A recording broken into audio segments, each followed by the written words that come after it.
tu sección de opiniones sesgadas e irrelevantes de argumentos incómodos.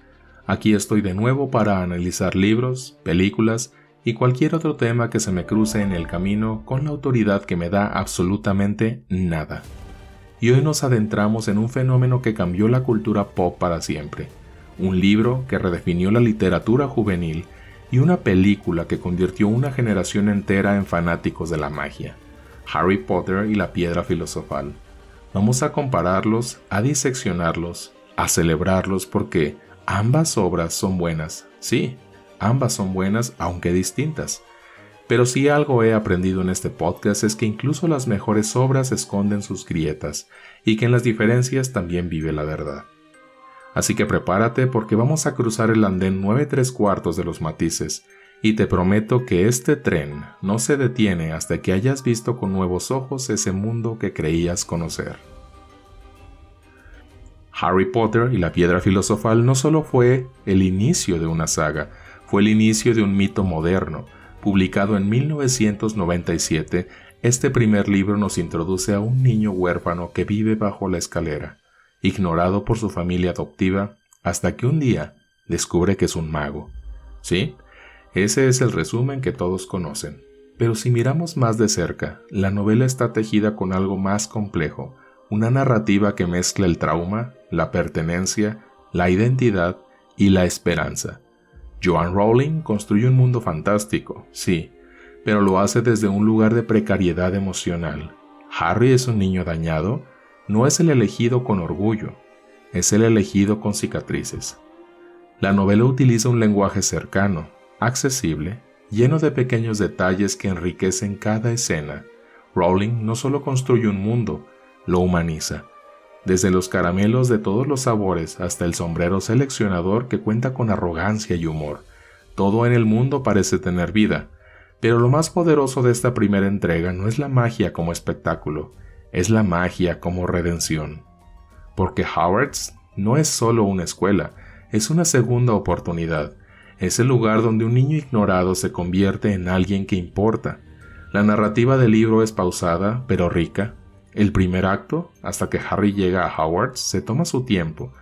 Nos muestra lo miserable que es la vida con los Dursley, no para hacernos sentir lástima, sino para entender la magnitud del contraste.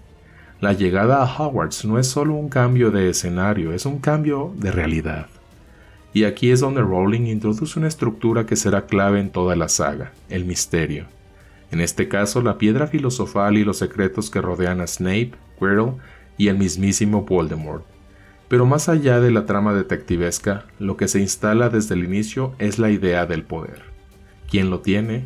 ¿Para qué lo usa? ¿Quién lo teme? Y sobre todo, ¿qué hace un niño con ese poder? El personaje de Harry está definido por la humildad. Nunca presume, nunca manipula, y quizá por eso conecta también con millones de lectores, porque su valor no está en su poder, sino en su lealtad, en su ética, en su búsqueda de verdad. Rowling también construye una galería de personajes entrañables, Hermione con su sabiduría que viene del esfuerzo, Ron con su lealtad sin pretensiones, Hagrid con la ternura disfrazada de gigante, y Dumbledore, ese enigma que sonríe como abuelo pero piensa como estratega. El libro es, en el fondo, una invitación, no solo a un mundo mágico, sino a una forma distinta de mirar la niñez, la amistad y el valor. La adaptación cinematográfica de 2001 dirigida por Chris Columbus es mágica, no en el sentido literario, sino en el visual, en el diseño, en la atmósfera. La película hizo algo difícil, convirtió un libro entrañable en una experiencia sensorial. La dirección de Columbus es clásica, no arriesga demasiado, pero entiende una cosa fundamental. Esta película no era solo para lectores, era para todo el mundo, y por eso su enfoque es el de un cuento. Todo en la película está diseñado para maravillar. Los pasillos de Hogwarts con velas flotantes, el gran comedor con banquetes que parecen salidos de la imaginación de un niño, el ajedrez mágico, la sala común de Gryffindor y la piedra misma como objeto de deseo. Pero aquí empiezan las diferencias. La película simplifica porque tiene que hacerlo. No podemos entrar en la cabeza de Harry, no podemos leer su angustia, así que el cine hace lo que sabe hacer, mostrar. Y en eso funciona. El trío protagónico, Daniel Radcliffe, Emma Watson, Rupert Grint, logra transmitir la esencia de sus personajes. Aunque Emma Watson en esta película primera interpreta a Hermione con una madurez exagerada para una niña de 11 años, su presencia es fuerte, y Radcliffe, si bien no transmite del todo el dolor de Harry, sí proyecta su curiosidad y su búsqueda constante. La música de John Williams es, sin exagerar, parte del ADN emocional de la saga. El tema principal ya es icónico, pero incluso las piezas menores acompañan el relato con una sensibilidad que eleva cada escena. Y sin embargo, hay ausencias. La película omite escenas clave que construyen el carácter, la prueba del caldero, el desarrollo más profundo de Neville, la verdadera rivalidad con Draco, que en el libro es más compleja, el viaje emocional de Hagrid cuando le quitan a Norberto el dragón.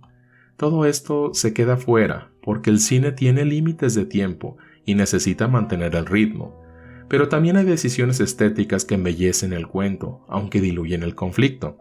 Snape, por ejemplo, interpretado maravillosamente por Alan Rickman, se vuelve más intrigante pero menos amenazante, y Quirrell pierde profundidad porque el giro final se da muy tarde y con poco contexto emocional. En resumen, la película brilla, emociona y respeta, pero no tiene el mismo filo. Hay algunas diferencias clave y aquí es donde nos ponemos incómodos, porque ambas obras son buenas, pero no son iguales. Una de ellas es la narrativa interna con la narrativa externa. El libro nos mete dentro de Harry, sabemos lo que siente, lo que duda, lo que teme. La película nos lo muestra, pero desde afuera. El humor. En el libro el humor está en la ironía, en las situaciones, en la personalidad británica que Rowling sabe construir. En la película el humor es más evidente, más físico y en algunas ocasiones más infantil. Otra es la complejidad moral. El libro insinúa que Dumbledore es un hombre que no lo cuenta todo. La película lo presenta como un sabio amable, sin ambigüedad. La niñez como campo de batalla emocional. En el libro Harry tiene pesadillas, crisis de identidad, preguntas existenciales. En la película esos momentos se atenúan para no romper el ritmo del cuento. Otra diferencia es el juego como metáfora. El ajedrez mágico es una prueba de estrategia, sacrificio y lealtad. En el libro es un momento de clímax emocional y en la película es una secuencia de acción. Otra diferencia es Voldemort y la sombra del poder. La novela insinúa que el mal no desaparece, que Voldemort no es solo un villano, sino una idea, y la película lo convierte, al menos por ahora, en un villano oculto que prepara su regreso. Harry Potter y la Piedra Filosofal como libro tiene algo que ninguna película puede replicar del todo: su papel como iniciación literaria. Fue la puerta de entrada a la lectura para millones de personas, no por su complejidad, sino por su capacidad de seducción. Rowling entiende que el lector no necesita ser impresionado, necesita ser implicado. El libro habla de cosas profundas sin parecer que lo hace: el abuso, la desigualdad, el estigma y la pérdida. La película, en cambio, se convirtió en símbolo de otro tipo, el de evento generacional. El cine unió lectores y no lectores en una experiencia común. Muchos no leyeron el libro, pero vieron la película en pantalla grande y sintieron algo parecido. Esa fue su mayor victoria, transmitir el espíritu, incluso cuando perdió parte de la sustancia. Ambas obras son simbólicas, pero lo son de cosas distintas. El libro es símbolo de un despertar interior, la película de un ritual colectivo, y esa diferencia no es un defecto, es un espejo, el mismo mundo visto desde la intimidad y desde el espectáculo. Hogwarts no es solo una escuela, es un sistema. En el libro esto se siente más. La selección por casas, los prejuicios, las estructuras de castigo, Dumbledore como figura de autoridad es ambigua. En el libro lo intuimos y en la película lo idealizamos. La Piedra Filosofal es ante todo una excusa narrativa para hablar de la muerte. En el libro Dumbledore lo dice claramente: para una mente bien estructurada, la muerte no es más que la siguiente gran aventura. La película lo menciona, pero con menor énfasis filosófico. El personaje de Voldemort representa el miedo a morir. Harry, sin saberlo, representa la aceptación de ese miedo. Una línea clave del libro que la película conserva es esta: son nuestras elecciones, Harry, las que muestran lo que somos, mucho más que nuestras habilidades. Esa frase es el núcleo temático de toda la saga, y aunque en la película está, en el libro es un eje transversal. El libro permite ver cómo Harry percibe el mundo, pero también cómo lo perciben a él. Es el niño que vivió, pero también es el raro, el novato, el que no encaja del todo. La película, más visual, enfatiza la admiración o el miedo que provoca, pero se pierde la tensión interna. ¿Qué significa ser especial cuando no te sientes especial? Harry no solo descubre que es mago, descubre que tiene un pasado, un enemigo, una conexión con el mal. Eso está sembrado en el libro con más fuerza. La película lo muestra, pero lo sugiere más de lo que explora. Harry Potter y la Piedra Filosofal no es solo el principio de una historia, es el principio de una herida abierta que nos acompañó por años.